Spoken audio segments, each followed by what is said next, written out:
awaydaysbeer.com. Proud to partner with Talking Town. For only $14.99, grab your ITFC Legends Pack from The Beat to Hoppy Robson to Brazil's Best and Pablo's Pal. Whatever you need, whatever you want. ITFC Legends Pack, $14.99 at awaydaysbeer.com. Grab it today. Mass Creations are proud partners of Talking Town. High quality web and software development. From web development to SEO and everything in between, make your vision a reality with Mass Creations. Call 07896 904 571 or visit masscreations.co.uk or email info@masscreations.co.uk. Mass Creations, proud partners of Talking Town. Don't forget, tell them you came from Talking Town to get 10% off. Best Burger in Stone Market, proud partners of Talking Town. Call 01449 680 058 to book a table today.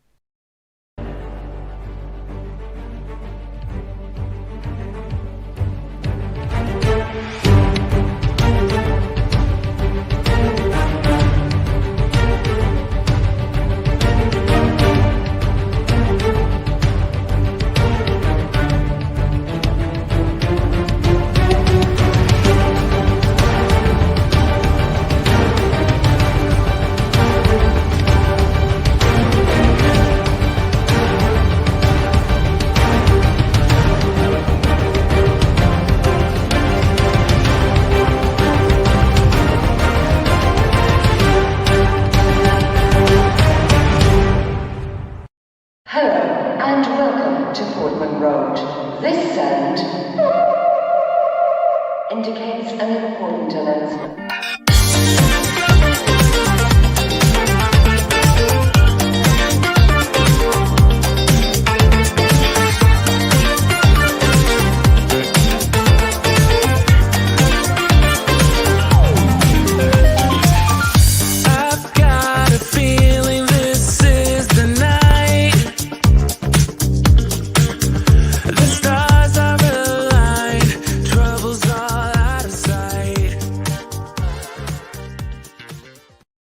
Hello again, my friends, and you are my friends, and welcome to the Thursday night pub social meetup, whatever we want to call it, as we head into this period of, well, it should be nothing, but there's lots of stuff to talk about. There's Ipswich Town, there's the wider footballing world, there's the Euros upcoming, lots and lots. And as Robert Smith asks, any hot gossip?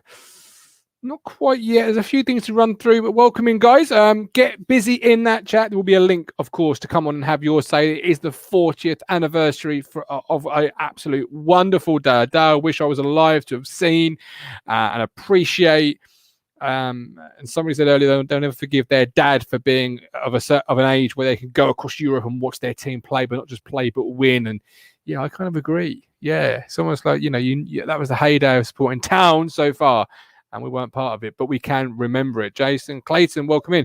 This is not going to be a 5-minute job. Expect transfer business in May, June, and July. Absolutely. Harry Butcher's in the room. Welcome in, Harry. Colin Plum, the GOAT. Hopefully, he'll join us later with some actual stories of somebody who was there, who did experience the trips across Russia, and so and so and so and so. I just Tweedy, welcome in. Mark Rattle, happy 40th anniversary.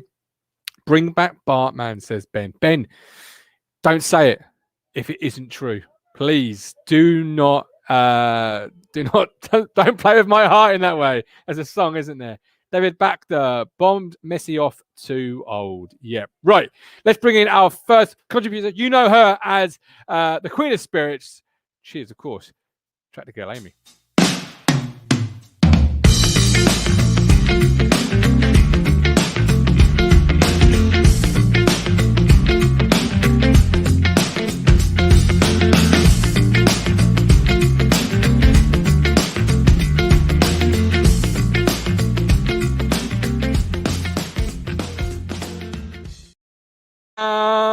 Here she is. Welcome in. Oh, what a shirt that is. Beautiful. How are you? Apologies. My internet seems to be playing up. So yeah, you're coming in and out. But while I've got you, that is a beautiful shirt. Thank you. I was going for comfort today. I had a busy day and I thought, you know what? I need a bit of cheering up. And I think I have decided that this is my favourite. I've What's your and I always get smiles when I wear this out and about in Leeds, which is nice. oh, dirty Leeds. What's the first player you think of, Amy, when you put that shirt on? For me, I think it's Alex Matthew. If I remember right, I think he was wearing this when he scored the hat trick in the 5-0 win, I think. Yeah. Feel free to correct me if I'm wrong, but for some reason I picture him celebrating, him and Matt Holland wearing this in a photo celebrating his goal afterwards. Yes, yeah. Petzer comes to mind. Matthew says Yeah. John Ipswich. Good evening, by the way, John. Welcome in. The Durrants, well done, Suffolk earlier. For Suffolk earlier, Cole. Obviously, the GOAT was on Suffolk. He'll be on this show. He saves the main event till last, of course. David Baxter, Gov's out to tea with Drilling. I do not think so, sir. I do not think so. Yeah, the first player I think of. Yeah, probably Matthew. That's a really good shout, that one. You were engaged earlier in a little bit of fierce debate, and we may bring this to the show a bit later. But before I go there, actually, someone's just asked a very good question. I think we need to answer it, Amy. What are you drinking this evening? I mean, it's a beautiful, look at that freeze frame. There is a freeze frame to freeze on that one. Hey, she's back. Sorry, She's back. sorry. I'll once you've introduced your next contributor, I'll go and restart the computer. But I didn't want to leave you stranded on your own. You just nipped out of the room to get a quick drink. What are you drinking this evening? Asked Ben. I've got some orange soda. Who loves orange soda? Kel loves orange soda. Right. Hey, that's a nice 90s reference for a 90s shirt, isn't it? I see. I was all coordinated. Look at her linking it all up. Right, Nanny, you coming in now, son?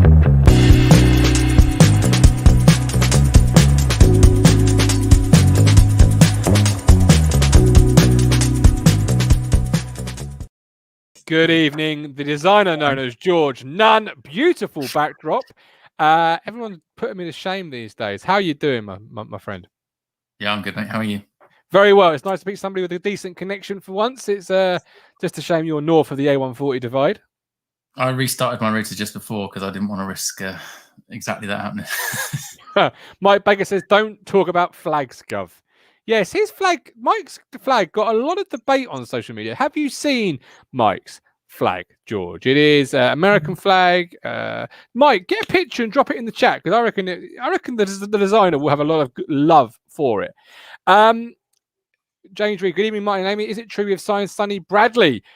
Yeah, let's start there then, George, as James has brought it up. Sonny Bradley reportedly, well, I mean, it depends what you read. There's no official news, but deal is done unless we get gazumped. So tomorrow the sun will rise unless something happens, right? Yeah. How have you read the situation the last couple of days? Well, I mean, I same as you. I think it sounds like something's potentially happening unless something better comes along. Is the message I guess we've been talking, which I suppose is true of any deal in football that ever happens. So life, George, life. I will have this water unless a beer appears. Like, well, I mean, I was going through all of the released player list earlier, and to be honest with you, he's literally the only one of a long list that jumps out. So I think he'd be quite a signing. He's good age. I was looking at I was just trying to get to my page. I wrote some notes down earlier, but there you go. So I mean, I don't know what the stat is for centre halves really, but he's had a pretty consistent appearance rate over the last 10 years or so, which I think is good. He's a good age, 29. He's feels kind of the ready-made replacement for Chambers potentially. So I'm assuming that's what we're going for. And with any luck, he's a really good player. He's a really good player. Too good for League One even.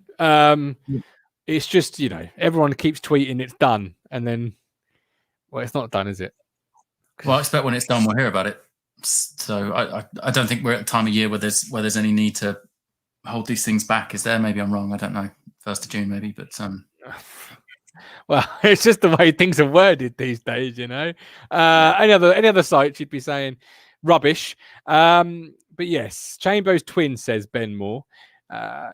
Charles asks, any other transfer targets? Well, no, but we have been scouring the old players that have been released. Look, I brought 2 players to Twitter this afternoon, right? It caused a little bit of controversy. I'm going to drop them right here, and I want you to tell me, George, because Amy's not here, what you think of them. Right. So first one I dropped was Jordan Rhodes, released by Sheffield Wednesday.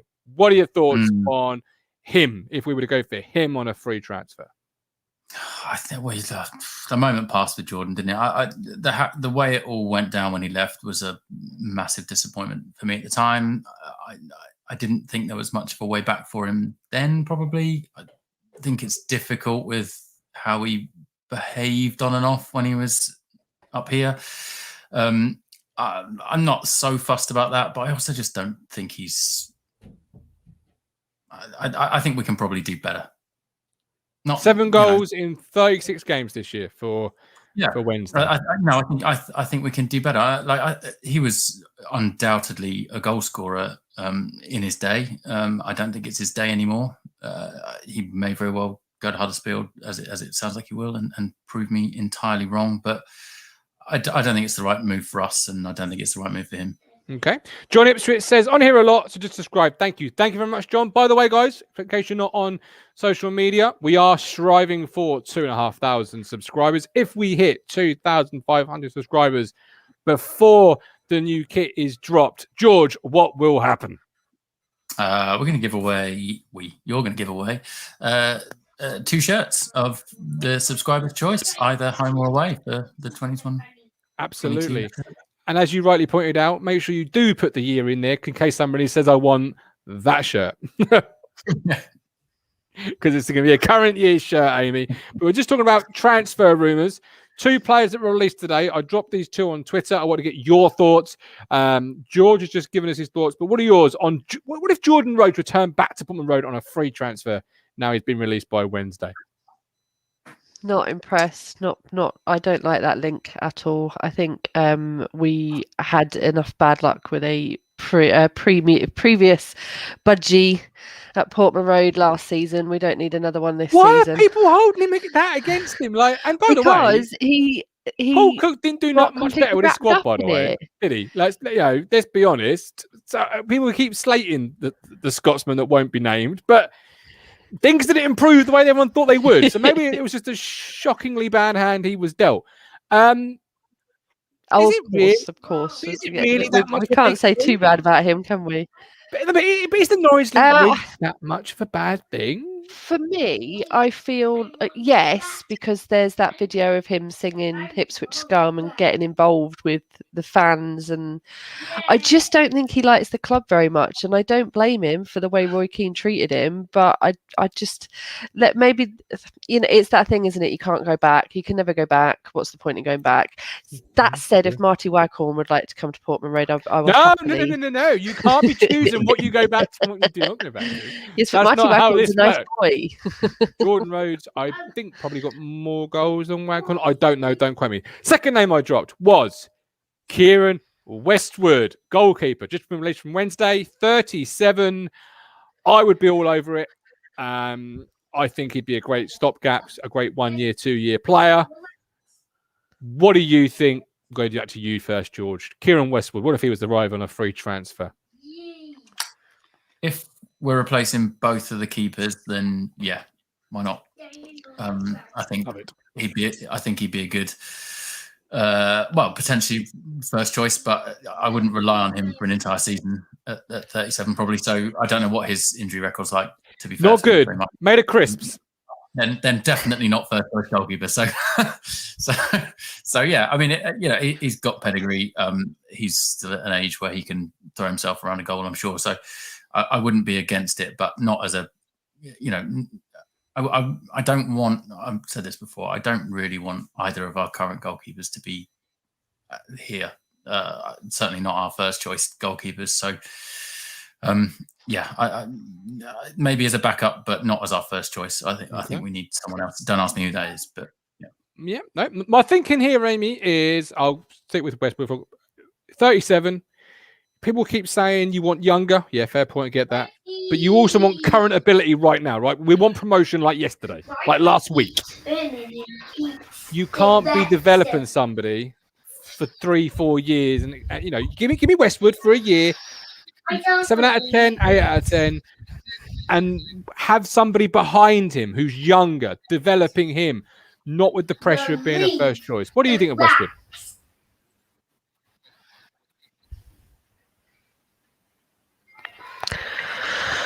I think I have my reservations, as you've said, the injuries, but I think if you're going to have an older player in any position, this is. Oh, Amy's not having a great time tonight. She really isn't. She's really not having a great time. But I think she was going to say, if you're going to have an older player in a position, make it the goalkeeper, which is a fair point, right, George?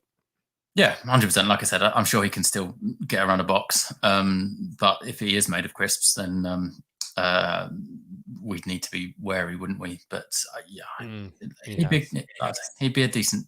I'm sure he'd be a decent backup for a year. I mean, if he wants to come and be a goalkeeping coach or player coach, then we could probably do with one, right?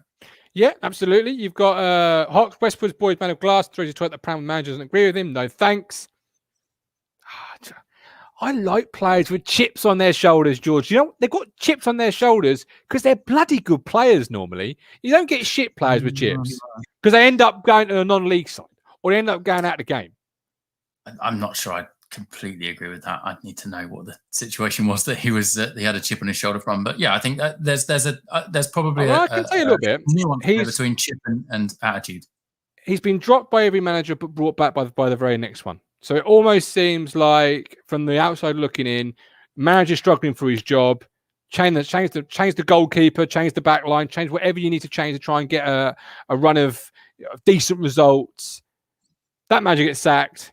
Next one comes in, looks at his squad and goes, "Well, why isn't he playing?" And puts him straight back in. But that's kind of because Bart was dropped. But that happens. I was going to say that happens everywhere. So it feels like if you've got a chip on your shoulder as a goalkeeper for that, then you're fighting a losing battle, because that's not anything against him. That's literally what every manager does at every club. Every top player has a chip. Michael Jordan had a chip on his shoulder. Didn't like getting beaten. Every top player, and we'll go through some Hall of Fame inductees a bit later on in the show, but every top player's got a chip. Everyone. But I disagree that not like being beaten is a chip on your shoulder. That's an attitude thing that you know. I mean, it's particularly as an American thing, isn't it? They do not like losing games, which is why, or drawing games even. And I think that's something that they really instill in their youngsters. You say the same about the Australians.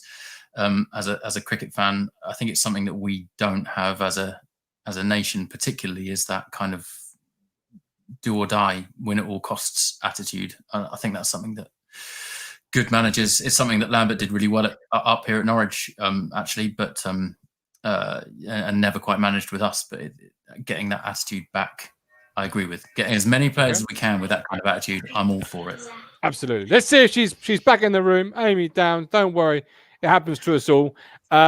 Adam Flat probably. It does if you live in Yorkshire. They're stuck in the flipping 50s on the internet. Don't worry. The next government policy will be free broadband. Well, funnily enough, there was one. No more. That's the only one I'm dropping you. Right, James Wilson's joined Plymouth. I know yours is a very fond part of the world you've got going on. What would you say to a Plymouth fan? What would I say to what? Sorry, a Plymouth fan. Oh, about James Wilson. Sorry, completely misread what you said then. I personally thought that he was one of the better players of our team this season. Lots of potential there. Probably our most reliable. And I think the fact that our defence was fairly solid is exactly. I mean, it speaks for itself, doesn't it? He only played half a season, and yet he was still our player of the season. So, good luck to him, and he can certainly do a job in this league for definite. I just hope that he gets the chance to prove, like, from a whole season. I'm not sure what he was like before he came to us, but yeah, fair play to him and good luck to him. And you're right, a nice part of the world to move to, definitely. Here we go. I'm famous for these accents, so here it comes, George. I'm going to get my best Plymouth accent out, and I'm going to ask you, hey, old George. No, I can't even try and do it. I can't even try. No, I can't even start it. Ask me in the slow market accent. What sort of player are we getting, George? He was on my keep list if Chambers and basically if all of the other experienced players went, he was on my keep list. So I'm sad that we didn't give him an extra year. They gave him 2 years. He'll be nearly 35, I think, when that runs out. So he'll be pretty much done by then. But I think they're getting a dependable player still. Nothing about him suggested that he was right at the end of his career. So, I think that's a good move. I saw earlier Lowe said that he was their number one target since January. They've wanted him. So, yeah, I can understand that. I think they're getting a good deal there. Somewhere is Geno Donatian being a bit upset because they bid for him in January and Wilson's the number one target. He's smart and somewhere. It's that chip on his shoulder there, George. But no, James Wilson, I would say Plymouth, don't expect thrills. You won't get many spills. 6 out of 10. That's what he is all day long. That's what he is. You know, he's like Ron Steele. Just like Ron Steele. What on the tin is what happens. Neil, I'm from Plymouth, Martin, but supported town for over 30 years. Neil, you can do the accent for me. Get on the show. I want that accent. Asking George what they're going to get from Wilson. Jason Clayton Wilson was our best and most dependable defender this season. See, I think that's harsh to all our defenders because they all played fairly across the board. It's just really bad. It's just a really bad league that you didn't notice. Let's be brutally honest. I mean, some teams didn't have a shot on target, us included. Jason Clayton, Player of the Year. Consistent, says Tweedy. Luke Chambers, linked with Gillingham. I messaged Gills in the Blood, who's the Gillingham #1 fan show, and I said, you don't want him. What do you two think? Amy Downs, what would you be saying to my mate Gills in the Blood? You are such a wind-up. Of course they want him. Anyone should want him. I can read you what I actually sent him if you like, while you tell me what you think I should have said to him. I don't know much about Gillingham, so it feels hard to comment, but I'm assuming League 2. Gillingham? No, are they? In our league, yes. When did we play them this year? Sorry, Nice. you can tell I'm half asleep first this week. game. It's sealed on the memory here. It was entirely forgettable this season. I mean, that's fair. That's why. No, they're above us. Well, they finished. Did they finish above us in the end? I feel like they did, but gosh, how did I miss that? Sorry. In that case, maybe a little bit risky.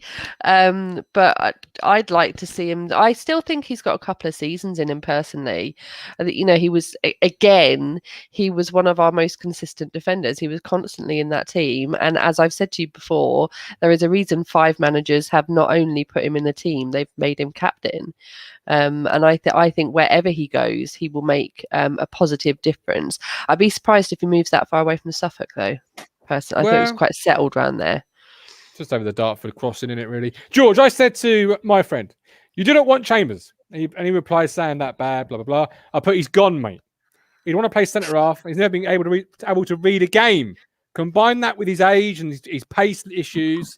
Poor player. Convince me and tell him I'm wrong." He couldn't read a book, Amy, let alone a game. I don't think I'm going to be able to convince you. But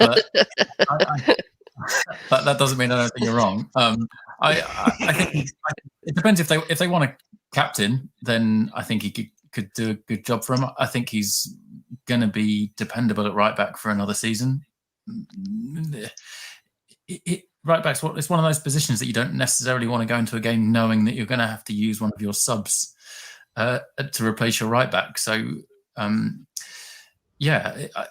think he's confident that he's fit for another season at least. So good luck to him. I don't think it's that bad of a signing for Gillingham, I'm afraid. Sorry. Well, they've not signed him. They've just been linked with him. They've also been linked with Alan Judge. What are your thoughts on Really? Yeah. For Gillingham, yeah. Absolutely. Honestly, I think I don't think he's done at all. If they play him in a right, in his right position, then which is where put someone decent around him, or 2 players decent either side of him. I think he plays in number 10. He'd need 10 players decent either side of him, George. Let's be honest. George, he brings nothing to the party. I disagree with you. I honestly disagree with you. I think we'll have to disagree on that, but I think he'll prove you wrong. Are you willing to put money where your mouth is at some point? Yeah.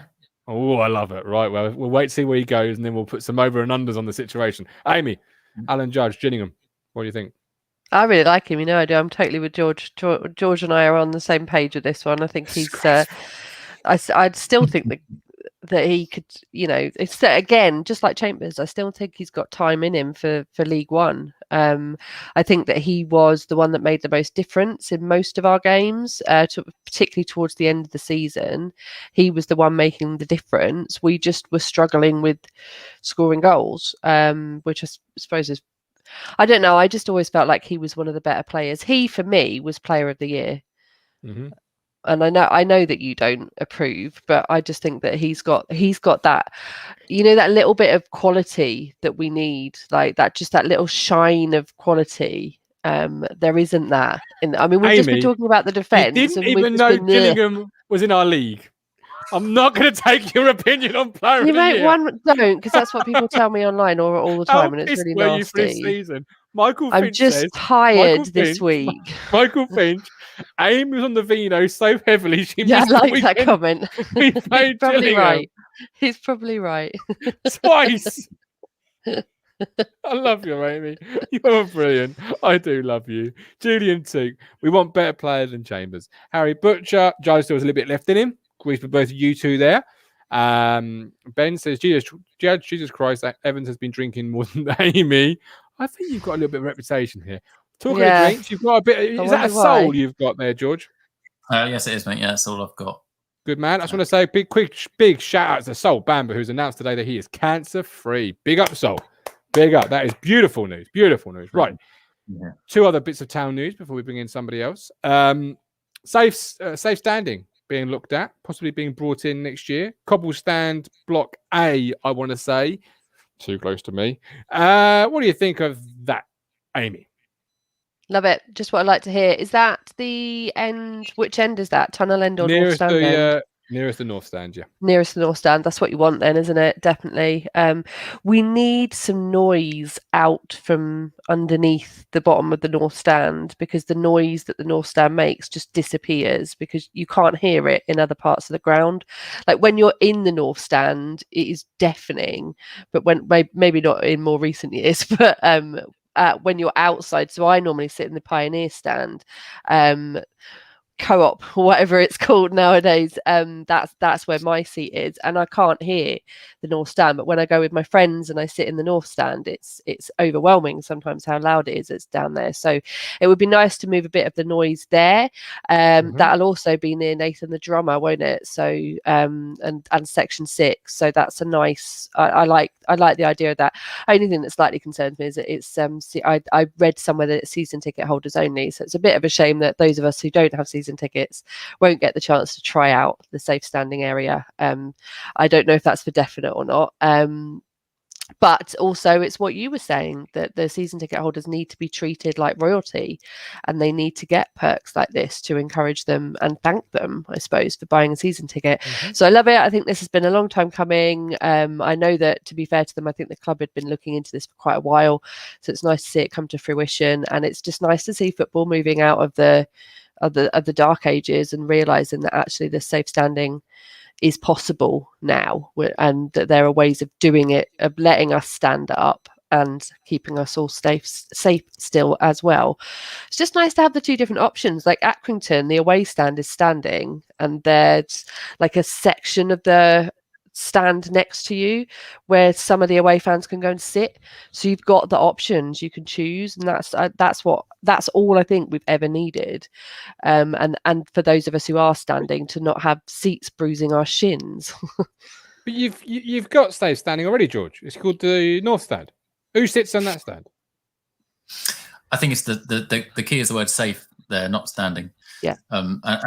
You know, I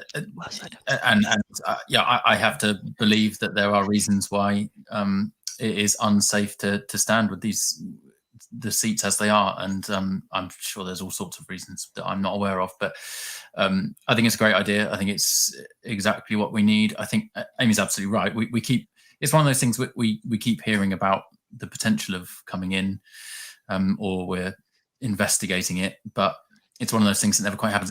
Maybe this is just a culmination of years and years of investigation, or is it just because the new guys have come in and gone, just fucking do it? Yeah. Well, Mark Ashton's in favour of it because he's brought it in, or he's talked about bringing it in at Bristol City. So obviously that's something that he's bringing to it. I've never been in favour of it. Really? Yeah, no, never. How come? Why not? Love a seat, me. Love a seat. Pay me £50 to go to a football match. I want a seat. I want a beer. Do you know what I mean? Like I want to be treated like royalty. But no, depends where it is. In all honesty, if it's nowhere near me, and doesn't affect me, I don't Why care. does people standing near you affect you? Just out of, I'm Well, genuinely curious. no, because it depends on what they do. Depends where they do it. Depends, and also you're talking. They're not going to Depends on put where it they in do a it. place where it's obstructing other people's view. It will be down Not in my the lower concern. part of it. That's not my concern. My concern would be, let's say it's block A of the cobbled. Mm. Do you then have a safe standing then with a strip between for safety reasons, for stewards? I don't know. And then you move your seats. So if my seat's here, is it then moved up to here? I've sat with my dad in that seat and he's no longer here. That seat means something. It's like when people say we should move the away fans closer to the north stand. It's like, that's great in your world, but in mine, I've sat in this seat for nearly 30 years with my dad who's no longer here. You're moving me from my seat so you can have a set to with some 16-stone Yorkshireman. That doesn't go well with me. You know what I mean? Yeah. So it depends on the elaboration of it, and where it goes. I think that the area between standing fans and seated fans is just what it is now, which is a staircase, I suspect. I don't think standing people need any more room than necessarily. Everybody stands up and jumps around when on the rare occasion that we might score a goal. But I think it's a great idea. It does depend a bit on where it is for atmosphere as much as anything else. But there's all sorts of parts of the ground. I'm not going to. It's a slight bee in my bonnet about the family part of the ground being. That they could do more to. I don't want to say the word police it, but on a couple of occasions I managed to convince my son to come with me to Ipswich. The language in that stand, like really, why that's the family stand is beyond me. But yeah, there's various things that I think we could do to improve the atmosphere and the inclusiveness and everything around the ground. And this is a great first step as far as I'm concerned. Absolutely. Tweedy, realistically, when we get to the Premier League, the cobble stand will turn into a waste fan stand like what happened with Leeds.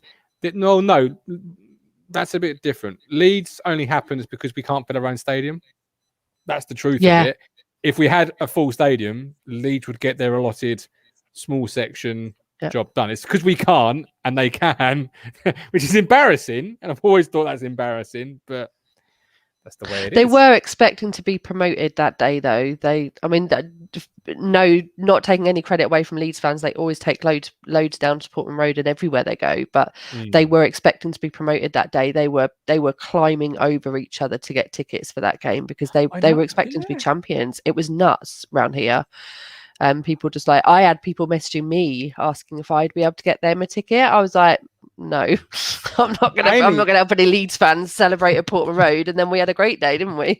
Well, yeah, we did. We won. I'm still finding DMs that I never read from Leeds fans saying, "Hello, mate, can you get me a ticket and how much would it cost me?" I'm still finding them in hidden inboxes. Emerson, if we get to Premier League, we will fill it. Yeah, when the Premier League last time, we had waiting lists. I know it's a shock, but we did. Actual waiting lists for season tickets. Nowadays, we can't give them away, as we found out last year with the iFollow. Have I frozen there? Oh, no, I'm back. Job done. Right, somebody's just joined the chat. I'll bring him in a second. Last piece of stuff to talk about. Season ticket compensation. The club have listened. I know this is a shock. This is not something we're used to in a long time. The club listened to us all and have given us new options. George, did you want to say something about you being right or being in the know or something like that? No, I'm certainly not in the know. I don't know if I was right or not, but I when we talked about this before when it came out, I think I said that it's difficult to be too judgmental of the deal because it's really difficult. But it did feel like something that happened so quickly that it was probably. I know they wanted to review or that they paused it for a little while, but.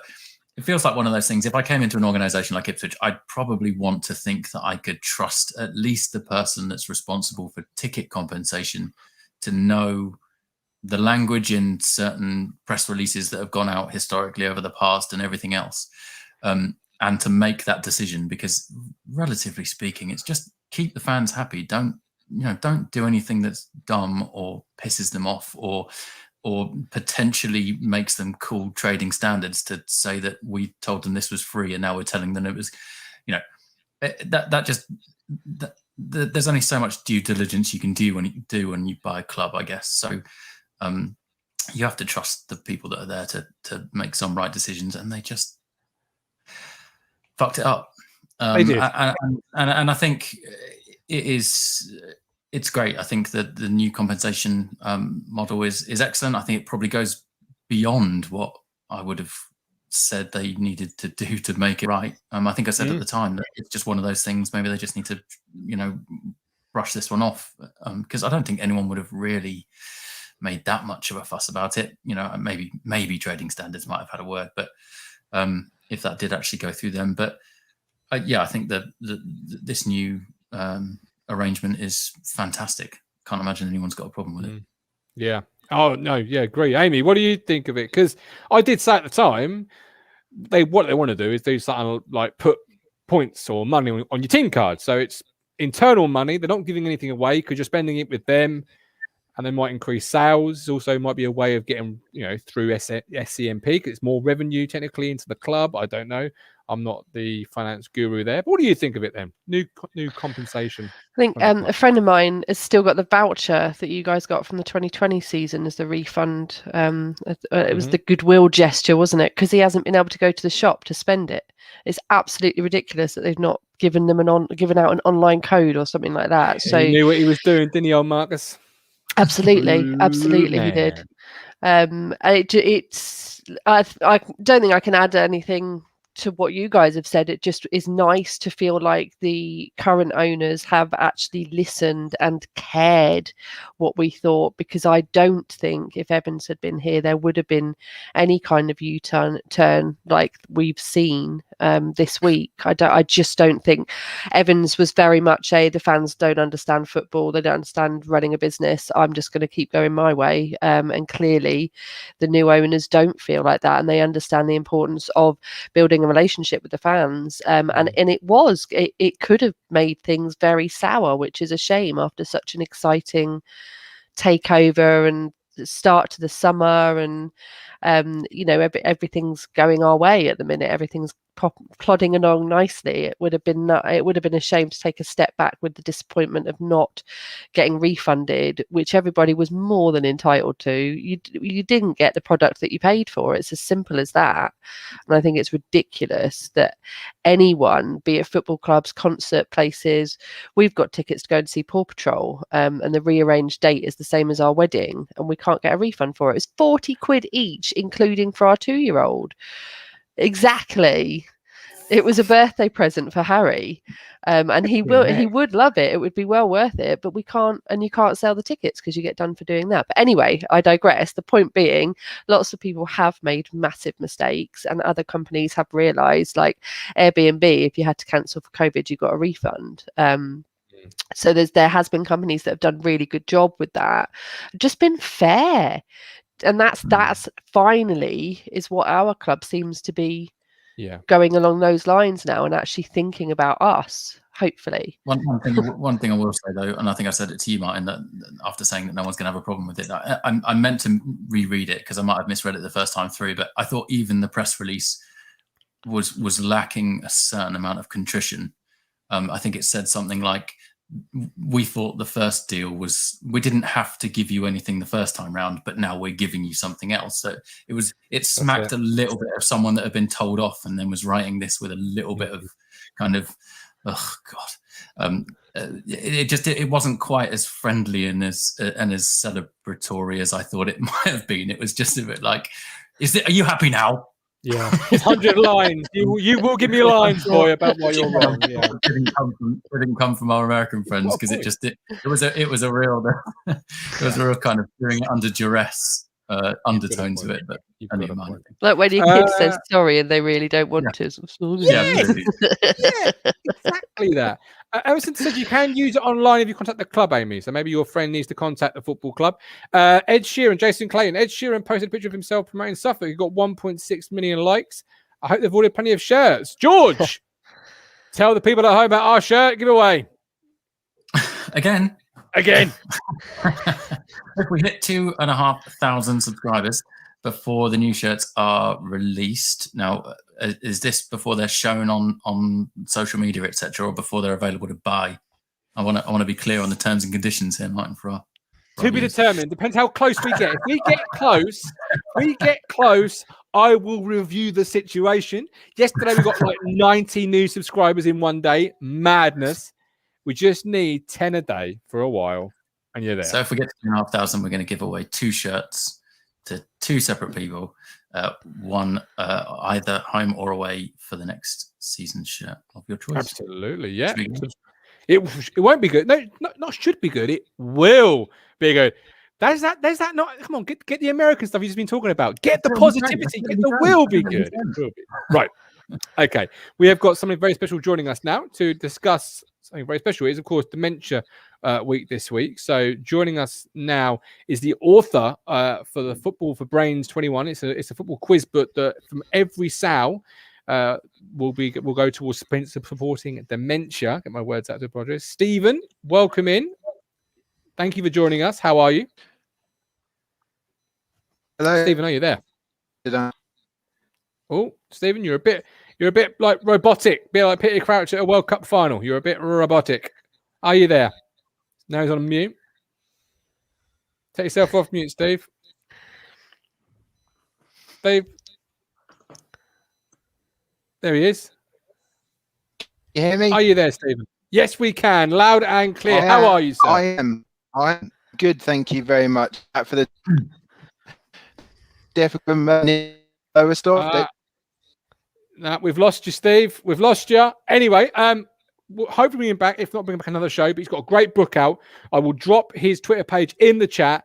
He supports dementia with a donation from every Sal, which I just thought was absolutely fantastic. He had a few questions lined up for the UEFA Cup special we've got going on a bit later on. Question, Amy. Can you tell me how old 3 Lions by Baddiel and Skinner is today? Oh, I'm going to go with, I'm sure it was Euro 96. So how old would it be? What's that? 25? Yeah. Spot on. Yes. Was I? It is 25 years old today. How old do you feel now, George? I always feel old. But yeah, I was trying to figure out how old I was when that came out. Yeah. 11, 12 I would have been, I think. Is there a better football song? Is there a better football song for you? No.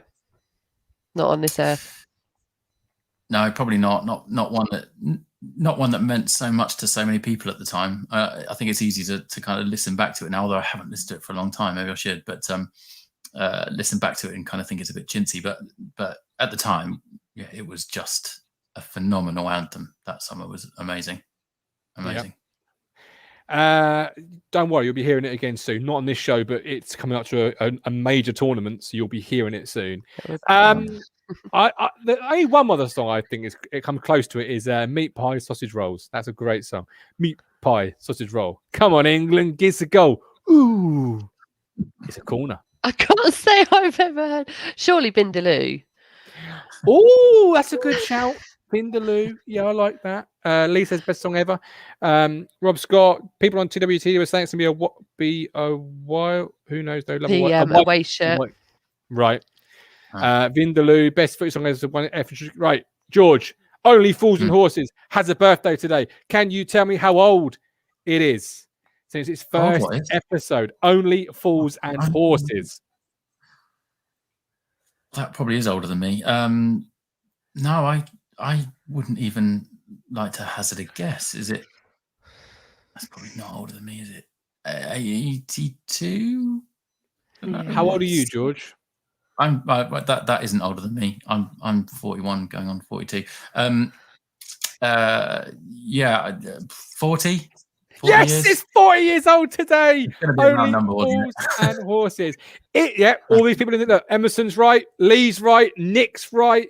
You've got a few world emotions coming through from Julian, from Matt, Dr. Zach King. Preferred world emotion controversial for Findlay is class. Pick one, curl one, drop one, pearl one. Amy, is there a better comedy than Only Fools and Horses for you? No, definitely not. Definitely not. I certainly think that there are some amazing ones from our generation. The Office jumps straight out at me, but I think even Ricky Gervais himself would say that Only Fools and Horses is certainly better than The Office. No, I don't. It's just classic, isn't it? Funnily enough, my other half's been watching it today. He's always sat watching it on, the reruns on Sky, and the episode of the chandelier. There's one where they get involved with the mafia, and there's David Miami Jason Vice is Christ. that was my favourite. I think that was amazing when David Jason's the head of the mafia and and Delboy gets confused. But that one always makes me think of my dad, because that's the kind of thing that actually, even though he's seen it so many times for 40 years, but that program is one of his favourites, and it's the one that will make him laugh every single time, no matter what else is going on, no matter how many times he's seen it. It will always make him laugh. George, is there a better one for you? I was just thinking about. I'm going to be hugely unpopular. I've never been the biggest fan of Only Fools and Horses. I think it's funny. It's never been something. Do you not like laughing? Not at that, I guess. I think there's some obviously some classic moments from it.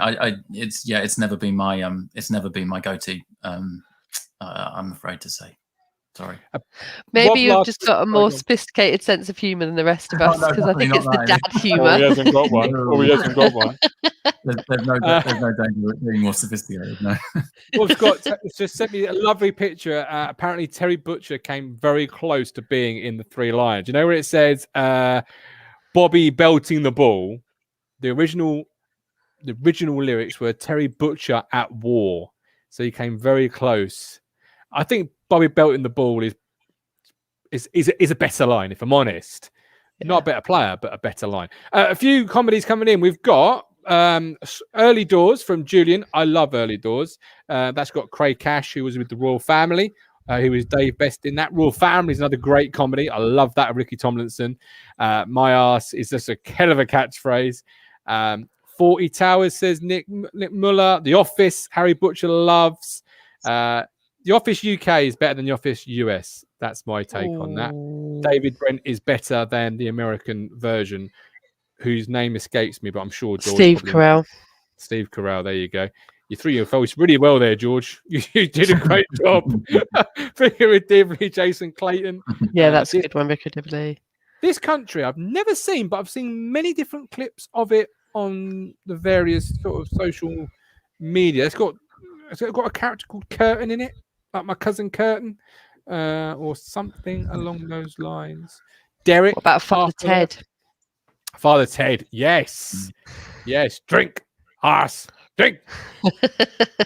Name me a better character in any show than him. He is absolutely brilliant. He plays that so well. That I don't know if you've ever seen Father Ted or not. Right. Hall of Fame inductees. They are doing this huge Hall of Fame thing in the Premier League where they're inducting people into the Hall of Fame. A few people have been announced. I'm going to say them. We'll take it in turns. So George, then Amy, then George. And you can tell me whether you think they should be in the Hall of Fame or whether they should just, what are they doing in there? Right. First name, Steven Gerrard, George, has been inducted into the Hall of Fame. Yeah. Absolutely. That's how I felt about it, to be fair. That's how I felt about it. Really? Yeah. Hall of Fame material? You don't really? No, I think he's. He didn't win nothing. I'm not sure. Do you need to win loads of stuff to be in a Hall of Fame? I mean, he gave an entire career to one club and was their captain, and his England. I know I assume it's a Premier League Hall of Fame, is it? But it is. I think that feels like a no-brainer to me. Okay, but on that case, you're probably going to love this one, Frank Lampard. I don't know. I feel less comfortable with that, but maybe I've got more of a soft spot for Steven Gerrard than I thought I did. Lampard was twice the player Gerrard was. I don't have an issue with it. Maybe I'm doing this purely based on how I feel about them as people, but I don't. I don't know. Are you going to say Gareth Batty next? Batty, what's a midfielder? No, I'm going to say Nicky Butt based on these suggestions so far. So let's just get this right. Gerrard, yes. Lampard, no. No, I'm not saying no. I think they're equally worthy of being in the Hall of Fame. There's an on the fence. Okay. Yeah. No, that is.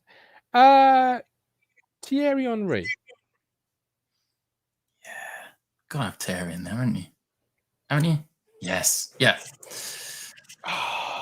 Yeah, I think you have got to. Yeah, I was deliberating this earlier. So for me, Gerrard, no. Lampard, no. They're both. It's supposed to be the best of the best, and sometimes in life it's okay to say the best hasn't come along yet. And I don't think either at the first to be like a first ballot, if you like, which is what it is, isn't it? A first ballot Hall of Famer. You're the first people in there. I guess it's a Hall of. I mean, I don't know what the rules are for these things, but the way I always see these Hall of Fame things is that it's kind of you're inducted for your kind of generation or your era or your time. So I get the way I'd look at it, I guess, is who during their career should have gone in over and above them. Not to say that it needs to be an 11, obviously, but like I don't think either of them have necessarily had peers with it while they were playing. Like they're going to add people to the Hall of Fame every year forever, aren't they? I guess they're just backfilling it with people that missed out. That's true. Eric Cantona. Yeah, you have to, don't you? Just because of what he was to the Premier League in the early. But if you're having Cantona, you've got to have Ginola for me. David Ginola was a better player than Eric Cantona. Is he not in the list? Nope. How long was Ginola in the Premier League? How many games did he? I don't know if there's like a couple. Did he? I mean, I know he had a massive impact, but was he? Great question. I do know that he was on the face of the Tottenham Hotspur season ticket campaign and then left and went to Villa. He was in the Premier League from 95 to 2002. He played 58 games for Newcastle, 100 for Tottenham, 32 for Villa, and 5 for Everton. Before that, he was at PSG, Brest, probably said that wrong, RC Paris, and Toulon. I thought David Ginola is a great player. Yeah, no, I agree, 100%. Absolutely, I do. I don't know why he would have been left out, but yeah, I would agree that there's probably a spot for Ginola in there if the likes of Cantona and I'm assuming Bergkamp's in there. Apparently, Jason says Ginola could not lace Cantona's boots. Disagree.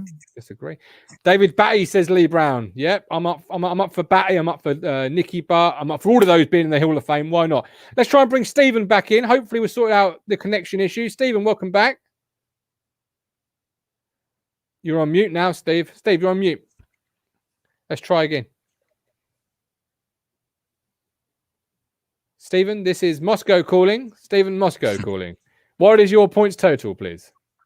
That's that this weekend, isn't it? You know, Eurovision. Do you watch that? I haven't watched it for a long time. I used to.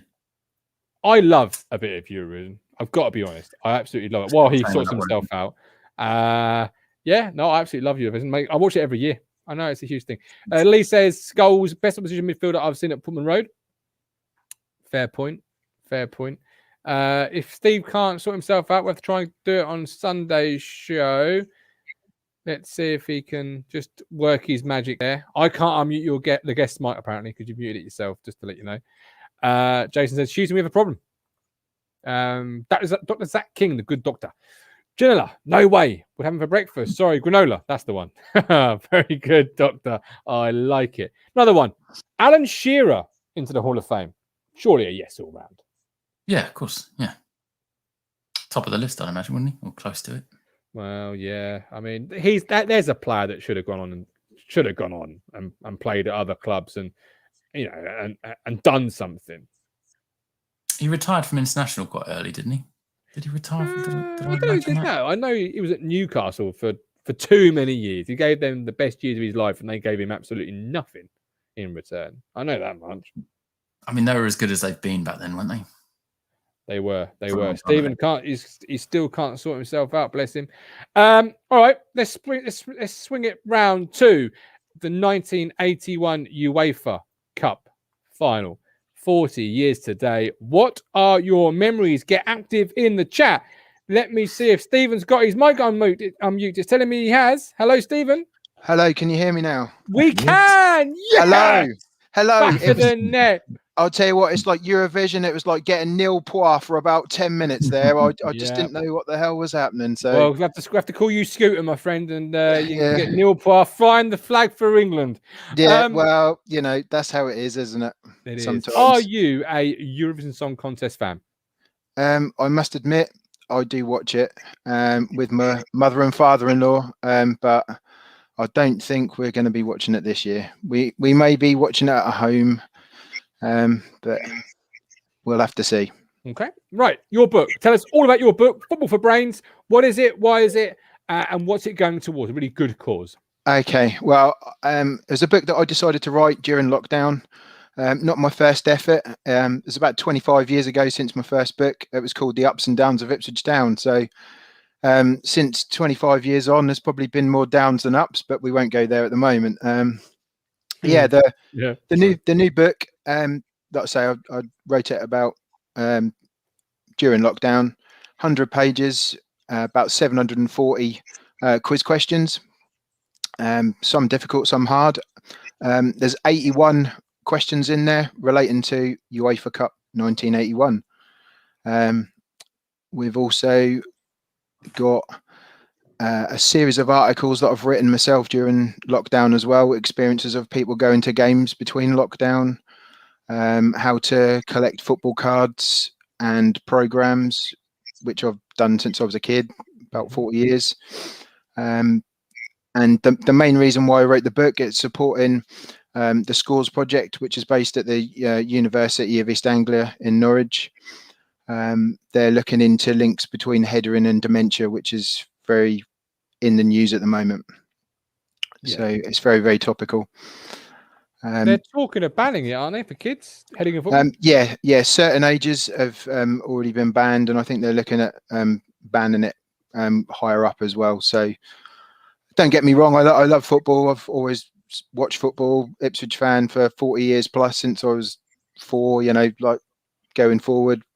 I don't really remember much about the cup final in '78 because I was only 4 at the time. But as I've got older, I used to go. Had a season ticket for many, many years. Stood in the old Churchman's End, and then moved on up into the Bobby Robson stand later on. I don't go so much now. I used to be a press officer for a non-league club in Suffolk, so that took up quite a lot of my time. But like I say, I follow it as much as I can. So it's a really interesting book.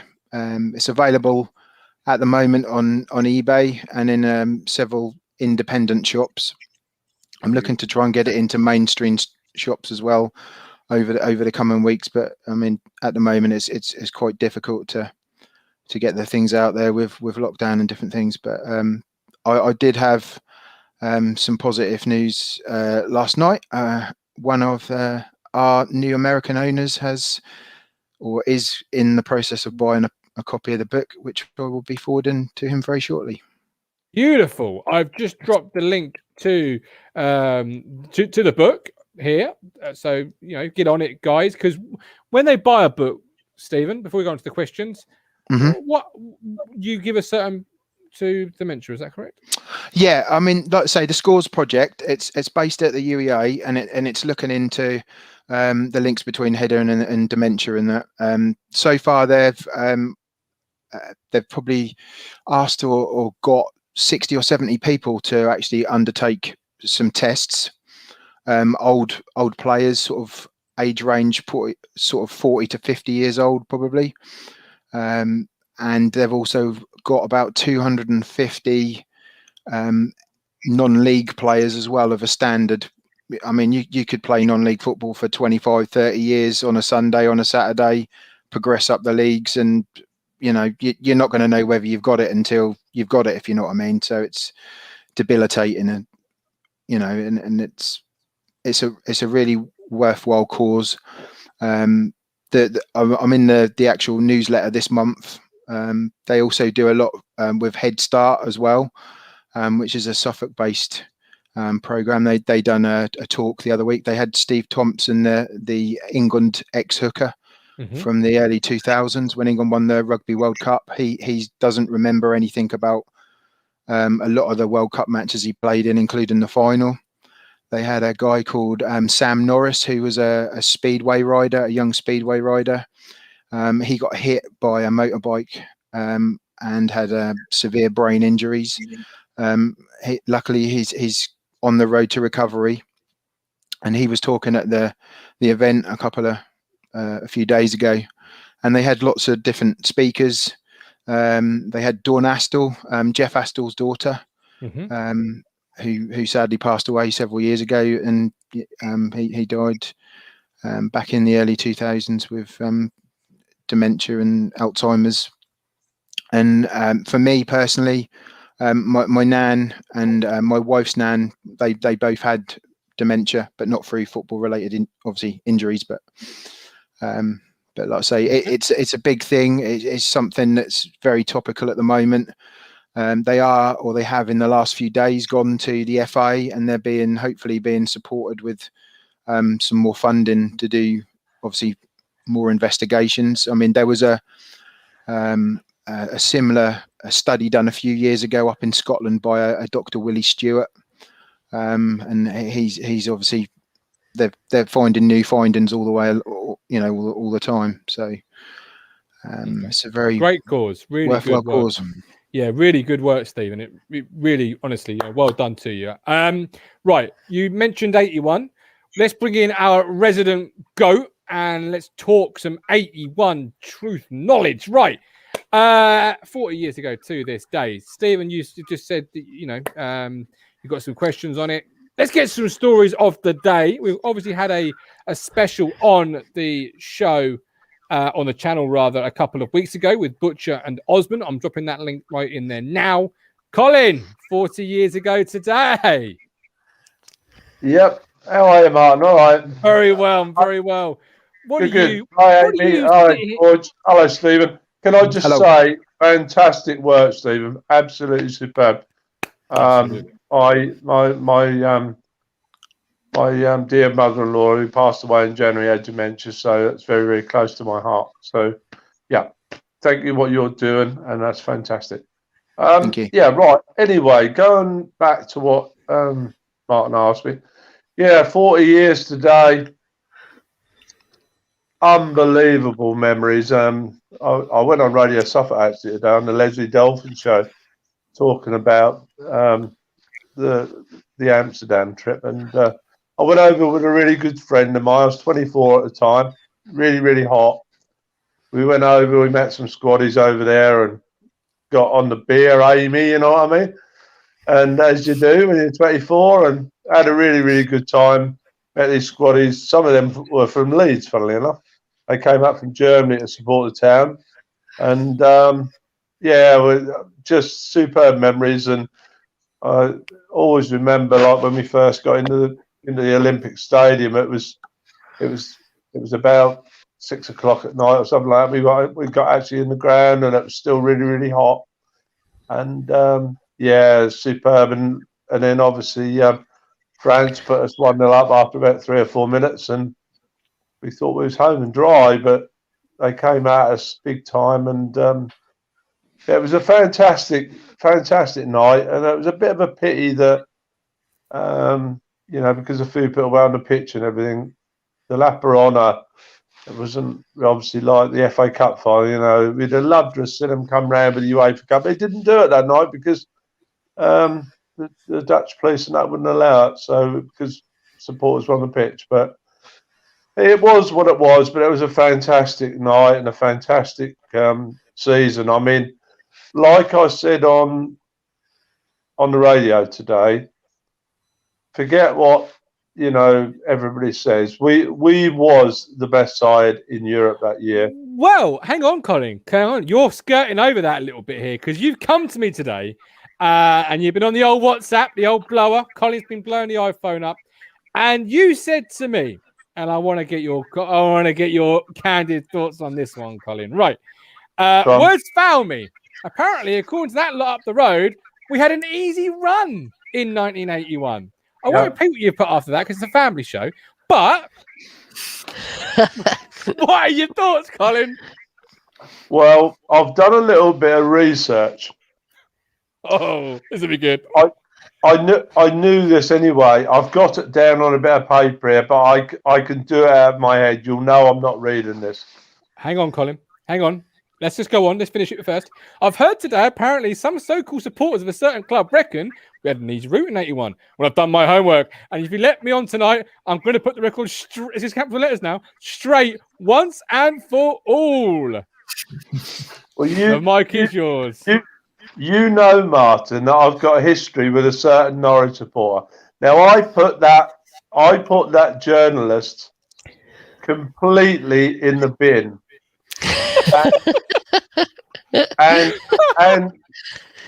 and those Norwich fans who actually went online or whatever today, I'm now going to give you keep banging on about Bayern Munich.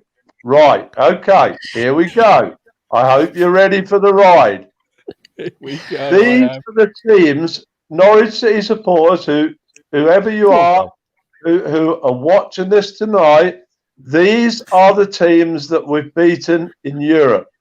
Fiorentina, Malta, AC Milan, Italy, Real Madrid, Spain, Lazio, Italy, FC Twente, Enschede, Holland, Lokomotiv Leipzig, East Germany, Feyenoord, Holland, Bruges of Belgium, Landskrona Boys, Sweden, Las Palmas, Spain, Barcelona, Spain, AZ67 Alkmaar, Holland, Innsbruck, Austria, Skide Oslo, Norway, Salonika, Greece, Bohemians, Prague, Czech Republic, Wisła Łódź, Poland, Snetien, France, Cologne, Germany, Roma, Italy, Torpedo Moscow, Russia, Helsingborg, Sweden, Inter Milan, Italy, Began, Luxembourg, FK Sartid, Serbia, Slovan Liberec, Czech Republic. Now, just to underline all that, right, okay, we'll break that down. European Cup, played 4, won 3, drew 0, lost 1, goal 16 against 5. Cup Winners' Cup, played 6, won 3, drew 2, lost 1, goal 6 against 3. UEFA Cup, played 52, won 30, drew 10, lost 12, goals 98 against 53.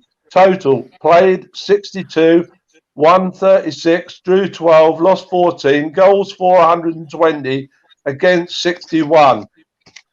At Portman Road, played 31, won 25, drew 6, lost 0. Goals 484 against 12. Never, ever lost at home. And to cap it all, the 2 games that we played in the UEFA Cup against Barcelona and the Cup Winners' Cup against Barcelona and Real Madrid in the UEFA Cup, both games were over 100,000 people in the ground. Okay, wow. So now I haven't finished. On the year that we won the UEFA Cup, apparently, according to a load of fans down, I think it's the A140, right? Apparently, we had an easy run. Okay. Oh, the first couple of games weren't too bad. I admit, I watched both. Right? Oh, I watched every game at home and several away. But we saw lots of Poland. Oh, that was easy, wasn't it? They beat Man United in the round before they played us, and they'd already defeated Juventus in a previous round. Snetien hadn't been beaten at home for 43 years in Europe prior to playing us. SC Cologne, the semi-final, they'd only knocked Barcelona out in a previous round to go to the semi-finals. And AZ67 won the Dutch league that season in front of Ajax, PSV, and Feyenoord, who are all top-class Dutch sides at the time and still are. Pretty easy, but there again, you have beat Bayern Munich. Full stop. Round of applause. Well done, mate. Well done. I don't think we'll ever hear from him again. You know, I mean, you know, and what's all this badge about today? Apparently they've come out with a badge that the 25th anniversary of the UEFA Cup run. They have. What's that all about? What's that all about? I'll tell you what, they would have an open top bus if they cleaned the carpet, I think, down at Dealey Smith's carpet.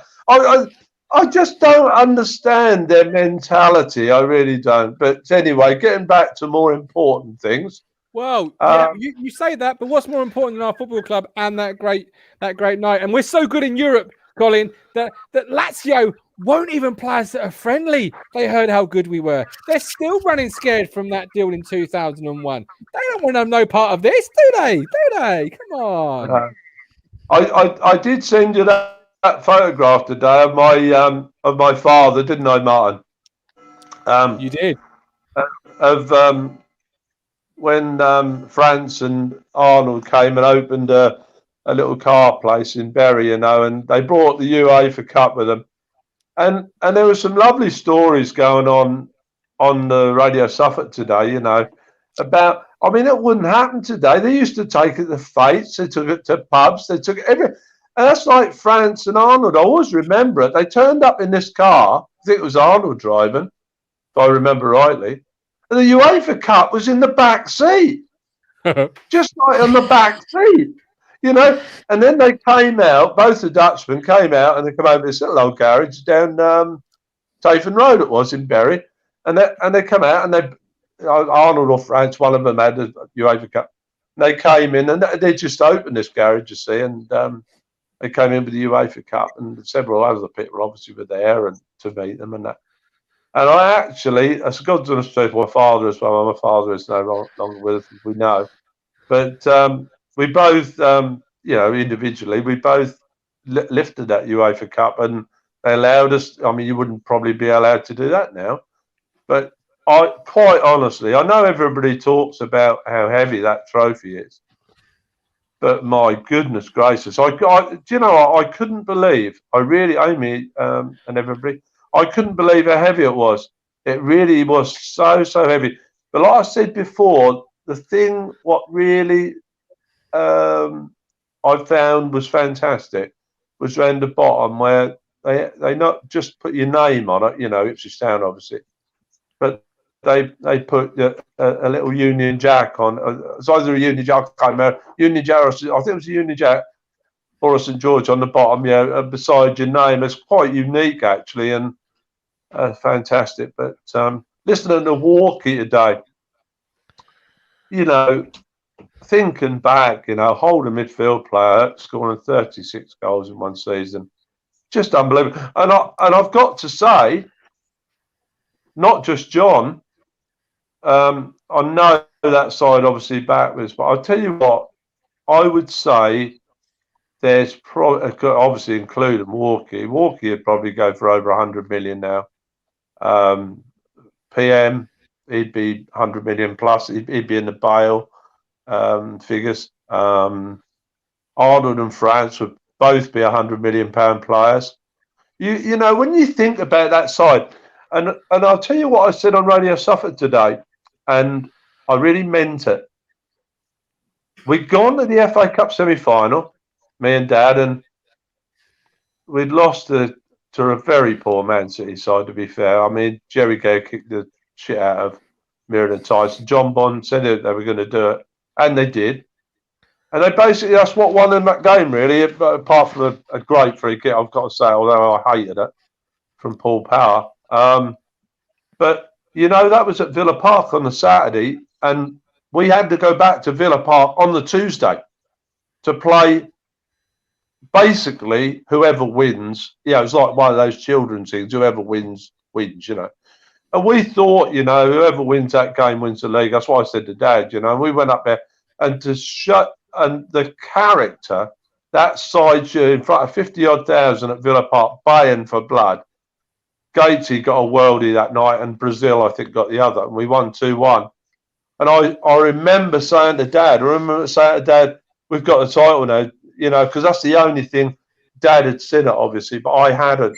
And I was so wanting Ipswich to win the Football League, you know, because it's the ultimate. It's the ultimate. And that's why I always say that Ipswich were the great, because in the end of that season, the end of 1981 season, we got voted the best team in Europe.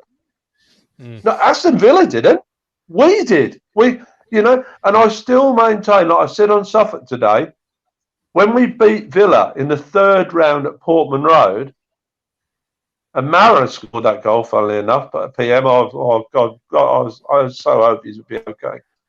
Anyway, I can see him scoring in front of the North Stand now. And I'm going to say now, like I said earlier, I still think that Ron Saunders and the Villa team probably went away thinking, do you know what? We've got away with one here. Honestly, you know, let's focus now on the Football League. And Millsy and a few other people have said the same, you know, obviously the game's caught up on us. Because, oh my God, we deserve to win that league because we got so close, you know, and then we finished runners up. A lot of people forget that. We finished runners up the following season in 81, 82, you know. But man for man, I mean, Liverpool, forget Forest, forget Villa. Liverpool were the best side for a lot of years in that era. And John Walk made a very good point today on Radio Suffolk. When our first 11 was on that pitch and Liverpool's first 11 was on that pitch, we went toe-to-toe with them. We was the equal of Liverpool, without no shadow of a doubt. And they asked Walker a question today. They said to him, they said, when you went to Liverpool, and he was in the side that done a treble at Liverpool, he said when Ipswich had their first team on the pitch, obviously when John was at Ipswich, what was the better side? He said they were the equal. Like we was the equal of Liverpool. And you're talking about Kenny Dalglish, Ian Rush, Alan Hansen, you know, and people, and especially that lot down the road. I don't mention their name because I've had enough of it. You know, that lot down the road, they've got to appreciate that we have been the best team in Europe, not in this country, in Europe. Now, get that ingrained in your brains, and let it stay there. Because I don't care what you do. I don't care how many times you go back in the Premier League, until you win it, or until you go to Wembley and come back with the FA Cup. Don't just go to Wembley and lose. Come back with it, or win a European trophy, the Europa League or the Champions League. I don't really want to hear from you anymore. Thank you. Love it. Colin, what passion. What passion. But you got the UEFA Cup there. I'm just surprised, George, that like I've been to Barcelona and had a picture taken in the Champions League. Like we don't ever seem to get it out, celebrate it, memory it. Do you know what I mean? Well, you certainly can't toss it in the back of your car and drive up the A14 with it. No.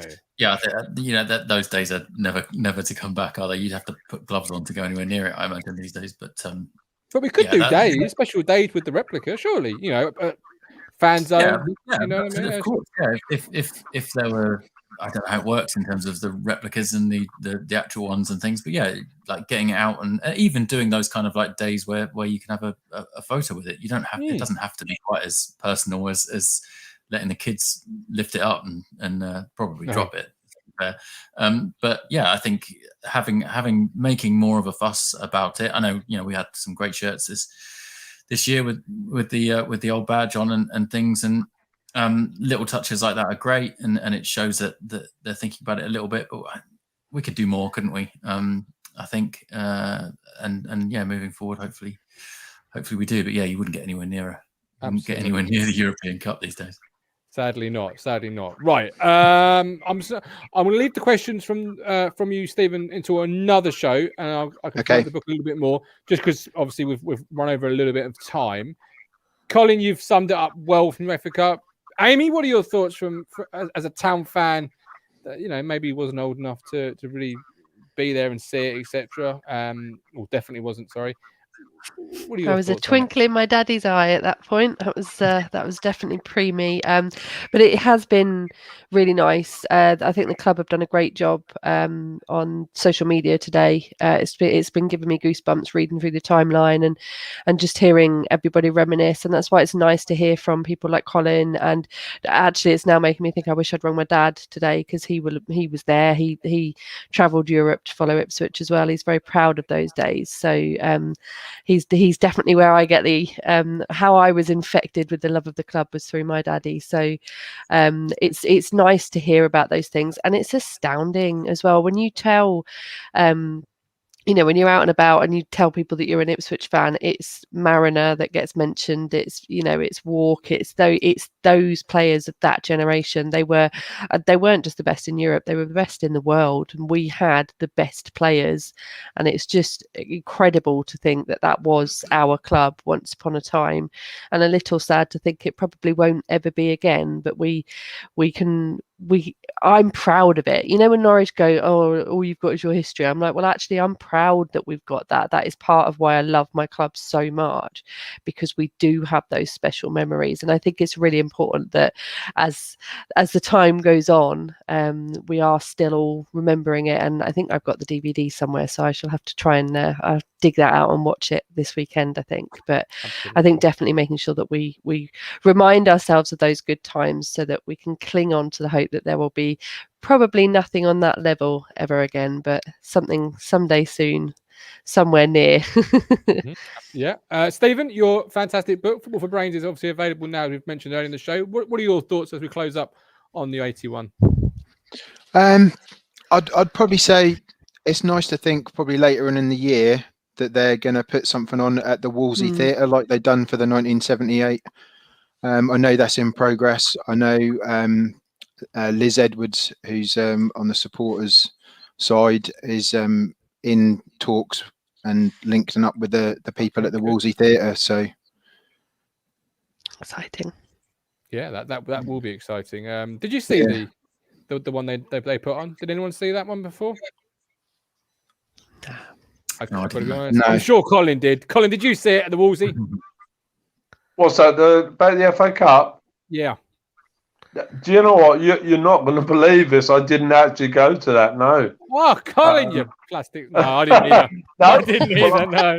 I didn't actually. I really don't understand why I didn't. To be honest with you, you know me, but no. The thing I just thought about just now is I'd love to say live on here tonight is my thoughts so much with Paul Mariner at the moment. He's going through. I think he's going through a really terrible time at the moment, and by all accounts, and people were saying today on Radio Suffolk, he's not too good, and all this, that, and the other, and also remembering. Well, even remembered the likes of Dale Roberts and obviously Bobby Ferguson, Sir Bobby, and all the other people have left us since that great time 40 years ago. But especially Paul, because he's obviously still with us, and he's going through a rough time. And I'll tell you what, I've got to say it because I'm speaking about the bloke. He had absolutely everything, that bloke. Honestly, I tell you, he was as strong as an ox. He was the best. He was the best player I've seen. I mean, possibly Ray Crawford was up there, but he was the best player I saw with his back to goal. If you know what I mean. He had a great right foot. He had a left foot. He was a good, very, very, very good header of the ball. He was a great all-round centre forward. I mean, obviously, he represented England 33 or 35 times, I believe it was. And then again, you talk about like just after, well, we runners-up again in '82. And then, obviously, the '82 World Cup, Millsy went, Butch went, Osman went. Obviously, PM was there. And even in the first game, I remember it as yesterday when we played France, Paul Mariner, Mick Mills, Terry Butcher, three of them started in the first game. It's nearly a third of your outfield side, but our boys, it just goes to show. That was in the same side as like Brian Robson and, Trevor Francis, all that lot. And people like Phil Thompson. It just goes to show how good that side was because, and again, like I said before, Guv, Paul Cooper, and he was on Suffolk today, funny enough, but Paul Cooper was the unluckiest player in that team because we didn't have a weak link. Paul Cooper wasn't the biggest, but he was a great goalkeeper, and also he was very unlucky because he obviously had Ray Clements and Peter Shilton against him at the same time. And he was the greatest penalty saver in the First Division. He still holds the record for the most penalties ever saved in one season. He was a fantastic goalkeeper. But every other player of that, what you class as our first 11, were international footballers. It just goes to show 10 out of the 11 played for England. And not played for England, played international football. And amazing. And that just goes. I'll tell you what I'd like somebody to do, like these people who, like these sports finance people, if they were to look at that side now, these people, who do these sports things where they rate and how much teams are worth, I would love to know what one of these finance analysts would rank that side as millions of pounds. A lot of money. I think we'd be staggered, Guv. I think you would. Honestly, I think you would. Yeah, you would because you've said 10 out of 11 international players. You had goals. John Walk's goal record in Europe was just phenomenal. You talk about Frank Lampard being inducted to the Hall of Fame. Where's John Wall? Oh wait, no, sorry. Football didn't exist before 1992, did it? It's just things like that just makes the whole thing sort of laughable. And yeah, you're right, Colin. It really is. I'm gonna lead us out now with the intro from our Butcher and Osman video, which you can find on the platform. Because I just think it just sums up really well. Bye, Amy. 81. Thanks for watching nice today. To see you, Colin. 1981, a small powerhouse of a football club did the unthinkable. 11 men entered the Olympic Stadium in Amsterdam. 11 immortal heroes left. This is their story, and this is our history. Away by Arndt. Tyson! Oh, what a start for Ipswich! Mariner's putting it on. Johnny Walk's in there! Johnny Walk! John Walk equals Al-Kafini's record of 14 goals in Europe. That's awkward. Oh, what a great save by Paul Cooper!